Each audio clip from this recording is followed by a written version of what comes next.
So one of the seminars has just finished at the marketing transformation stage. And I've managed to grab one of the speakers, Lara Simmons, who's from Aston Martin, and revealing all of your secrets, really, haven't you? Yes, I have been. Yeah, it's been fantastic to share what I've been working on for such a long time with so many of my marketing peers. It's something you don't get to do that often, so it's really nice to be able to say, here's where we've come from and here's where we're going.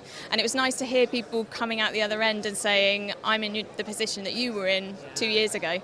So yeah, it's nice to share what we're doing. So you were focusing quite a lot on, I suppose, the digital asset management. Can you tell us a little bit about, I suppose, where you've come from and what the focus is now for the company?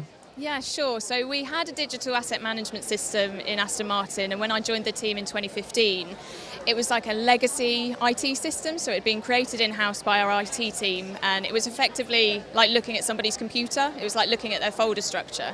So you couldn't search for things, you couldn't, we couldn't from a central perspective see who was downloading things or even who was logging in. And we had a really, really busy year in 2016 with a hell of a lot of launches, so we knew that we'd need to track all of that information, and we'd be creating a lot of content, so we knew that we were going to need something that was going to be much more sort of 21st century rather than stuck in the sort of 20th century to keep us all up to date and get us to where we needed to go, which is to be a much more sustainable and profitable business. And you mentioned the word profitable. I mean, how important do you think having that digital asset management is to your return on investment?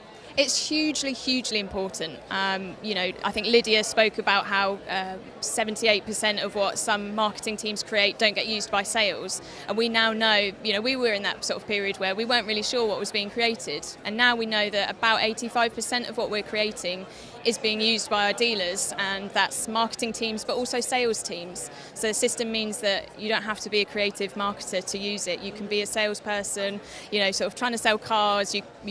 Time is money for you, so you can quickly log into the system, do what you need to do to send a communication out to your customers and get the word out there. So it's incredibly important for return on investment and making us profitable. Brilliant. Well, Lara, thank you so much, and thank you for sharing a little glimpse of that now. And with our audience here, I know they were very captivated by that. We'll see you later.